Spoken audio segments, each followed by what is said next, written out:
গল্পকথার আসরে আপনাদের সকলকেই স্বাগত। আজ আপনাদের জন্য সেবন্তী ঘোষের ছোট গল্প পুটলির ঠাকুমা। পুটলি গুটলি হয়ে ঠাকুমার মোটা সোটা ফর্সাপানা শরীরে লেপ্টেছিল। ঠাকুমা যে এমন আদর আহ্লাদ পছন্দ করেন এমনটা নয়। বাড়ির সবচেয়ে বড় এবং আলো হাওয়াযুক্ত মাঝের ঘরটিতে আলাদা খাটে শোয়।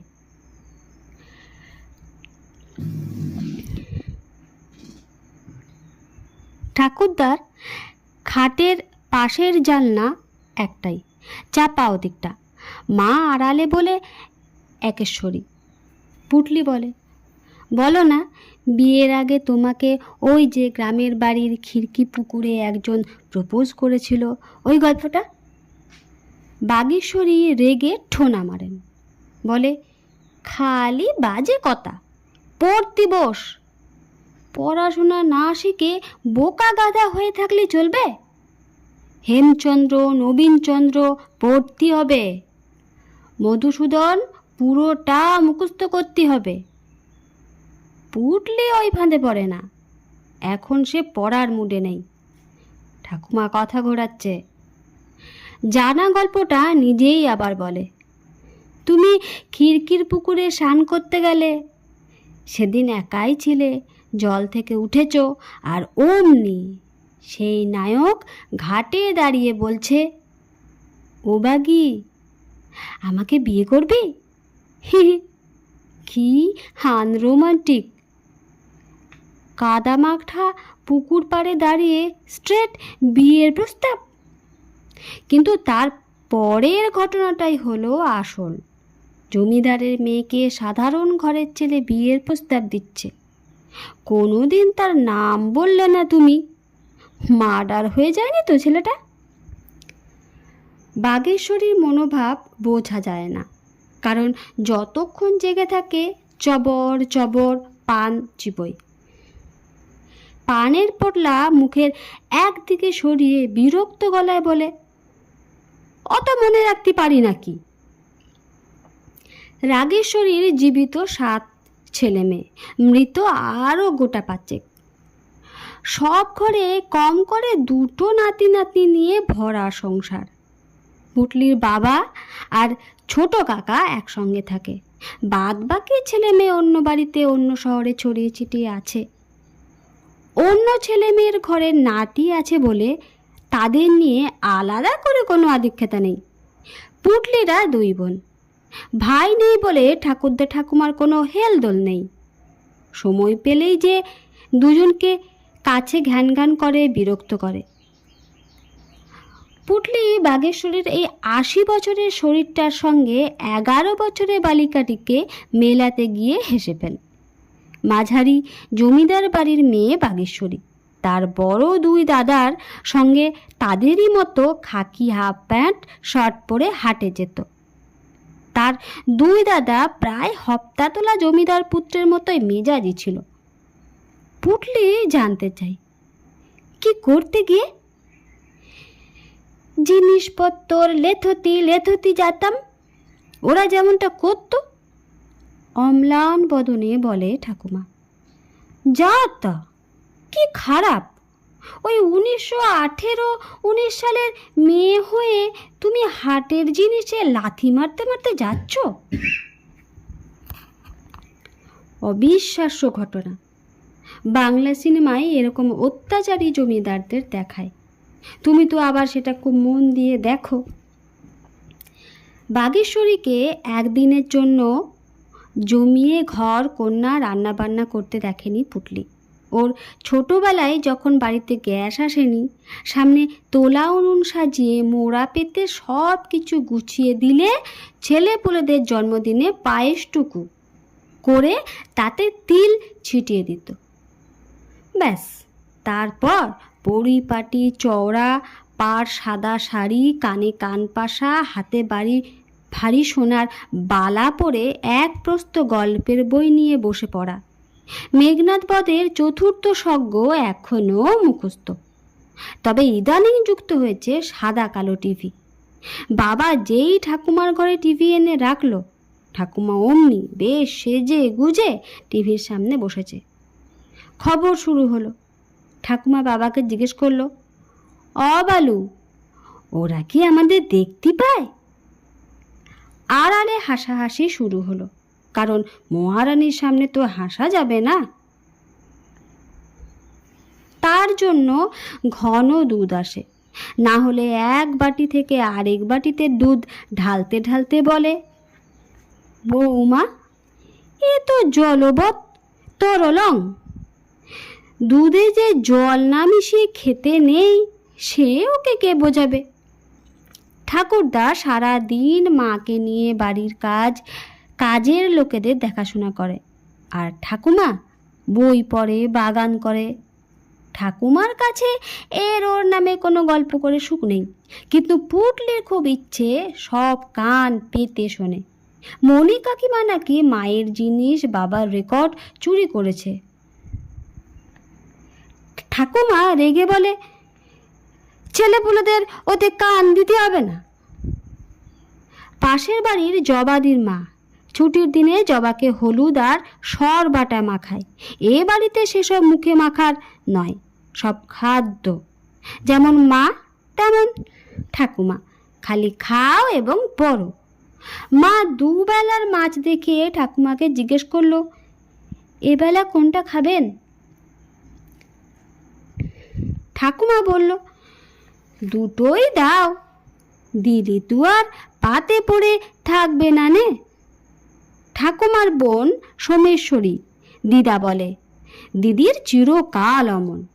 তিনধারিয়ার বাড়িতে গেলাম, দাদাবাবু সকালবেলা সবার জন্য চিড়ে দুধ তৈরি করে আপিস গেলেন।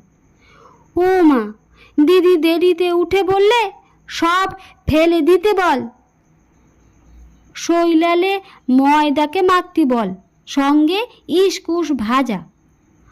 আমরা তো ভয়ে মরি, বাড়ির পর পুরুষের উপর কথা।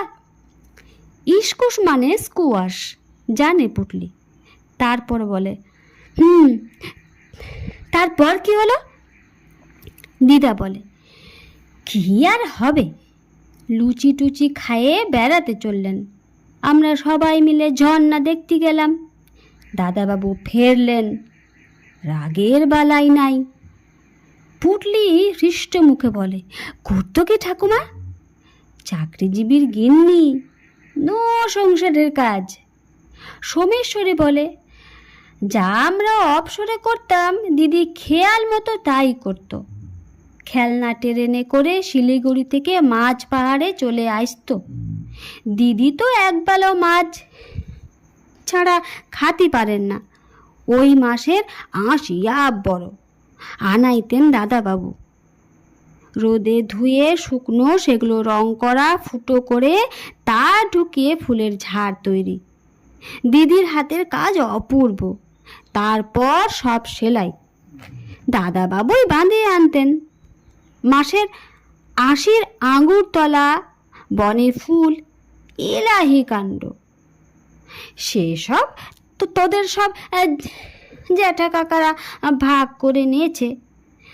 তাও তো ভালো, ভাইয়ে ভাইয়ে ভাব আছে এখনো। চারদিকে যা দেখছি। পুটলি দেখেছে মা ঠাকুমার মতো মাছের আঁশের কাজের চেষ্টা করছে, কিন্তু তাকে সাহায্যটা করবে কে? বাবার এসবে মন নেই। চেষ্টা করলো ঠাকুমার মতো অমন নিখুঁত কাজ মায়ের হাতে খেলে না। আর ঠাকুমার সেলাই যেন ছবি আঁকা।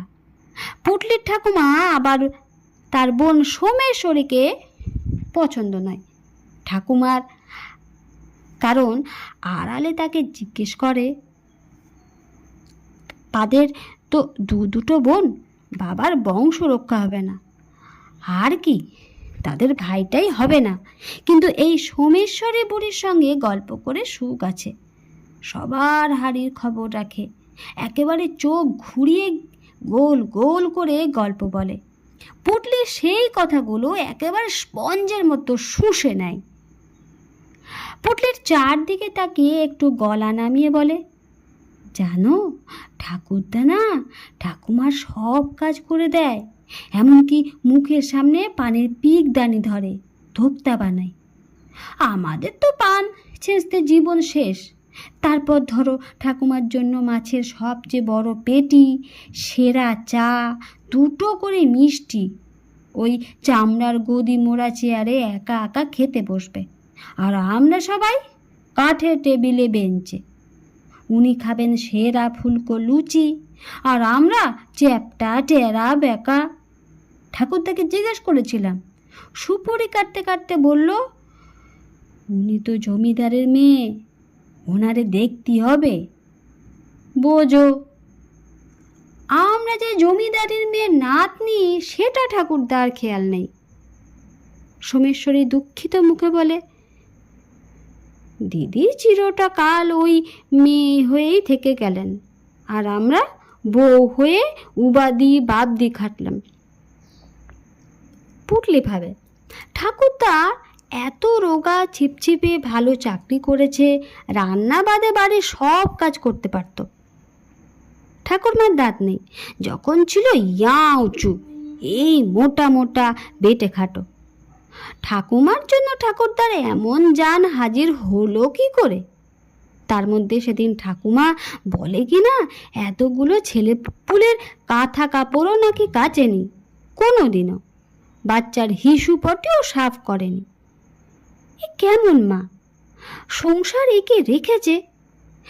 পুটলি ওরফে শরণ্যা যখন তার প্রিয় বন্ধু সীমন্তিনীকে তার ঠাকুমা বাগেশ্বরীর গল্প করছিল, তার গলায় চাপা গর্ব। অতদিন আগের এমন ভিন্ন নারী। তাদের বাড়ির পুরুষরাও অন্যরকম। Bageshwari privileged lady.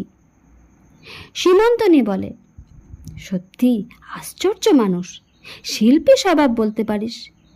কিন্তু এই যে স্বাধীনতা তোর ঠাকুরদা দিয়েছিলেন, বিনিময়ে কতগুলো বছর ভদ্রমহিলা বাড়িতে বন্দি ছিলেন সেটা ভাব। 12টি সন্তান তার মৃত জীবিত নিয়ে, মানে কত বছর ধরে সন্তান বয়েছেন, কত বছর বাচ্চারা স্তন পান করে গেছে, কত বছর ধরে সন্তান স্নেহ ধরে রাখতে হয়েছে। ওর হয়তো মেঘনাদ বধটা আরও ভালো করে পড়তে ইচ্ছে হতো তখন। পুটলি ধসে যায়, মুখে আর কথা সরে না। বাগেশ্বরীর অন্যরকম জীবনটা তার ঠিক অন্যরকম মনে হয় না।